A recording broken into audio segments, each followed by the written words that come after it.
Los CDs y los DVDs se han convertido en una herramienta imprescindible. No hay más que ver la cantidad de ellos que se produce en el mundo. Solo en 2005, 39.000 millones de CDs, y en cuanto dejan de ser útiles, todos a la basura. Por ello, se acaba de poner en marcha un proyecto de recogida y reciclaje en Vizcaya. Veamos cómo se hace. Una de las características de la sociedad actual es el plástico. Otra podría ser la información. Y ambas coinciden en los CDs y DVDs. Es decir, los discos ópticos, esos soportes en los que se almacenan grandes volúmenes de información, son plástico casi en su totalidad.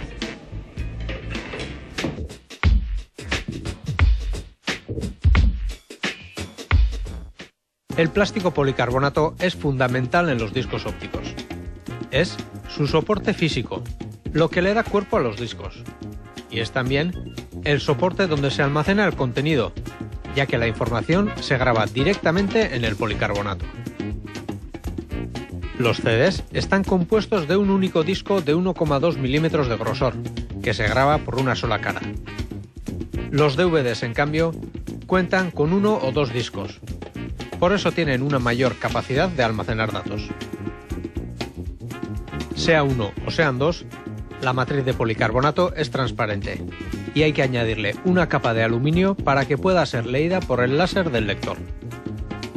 Encima del aluminio se añade una capa protectora y, por último, la serigrafía o capa decorativa que permite identificar el disco.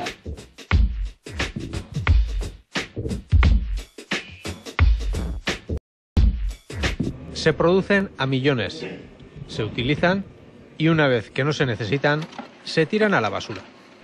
Pues en Vizcaya el residuo postconsumo, una vez que ya los discos quedan inutilizados para el consumidor final, podemos hablar de cerca de 1,5 millones de residuos de CDs año, ¿no? Que prácticamente estamos hablando de 5 o 6 toneladas. Pero también a los CDs y DVDs les ha llegado la oportunidad de ser reciclados, de momento en Vizcaya. Es una iniciativa de la Sociedad Federica, del Centro Tecnológico Geiker y de la Diputación Foral de Vizcaya. Así, las urnas para la recogida de los discos se han instalado en los garbigunes y ayuntamientos, así como en las más de 350 empresas adheridas al proyecto.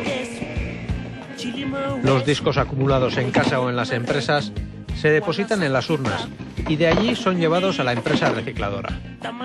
No se procesan al momento, sino que se acumulan hasta conseguir un volumen considerable. En ese momento, se adapta la cadena de producción y se inicia el triturado de los discos en el molino. El siguiente paso es limpiar el material triturado para extraer el aluminio, la tinta y el resto de impurezas que pueda contener.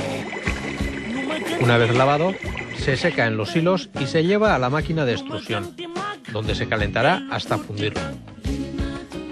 Cuando está homogéneamente fundido, se solidifica y se corta, de forma que queda una serie de granulado o grazna que está preparado para su comercialización y utilización como materia prima.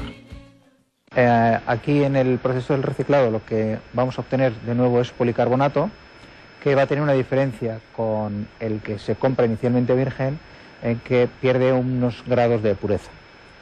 No nos va a permitir volver a hacer CDs y DVDs, pero sí que nos va a permitir hacer muchos elementos para la industria del automóvil o de la informática, carcasas de ordenadores, móviles, etcétera, etcétera.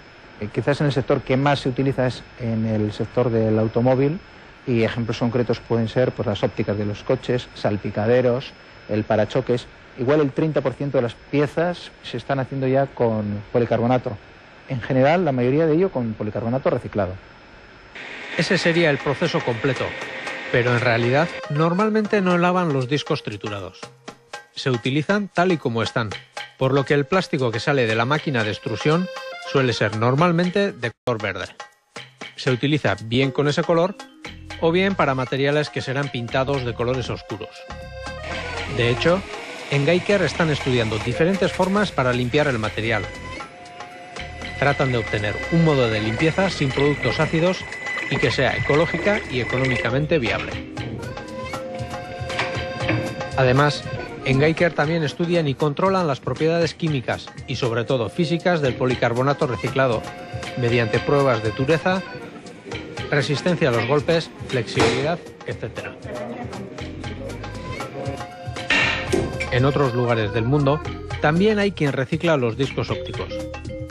Dos grandes multinacionales que fabrican CDs y DVDs y llevan a reciclar su material con fallos de producción. Se trata del 7 u 8% de la producción, un volumen suficiente como para que merezca la pena. Pero aparte de esos dos casos, no existe ninguna otra experiencia de recogida selectiva de discos ópticos. Hoy en día, la iniciativa Cederica funciona únicamente en Vizcaya, pero ya han iniciado gestiones para su extensión a otros territorios.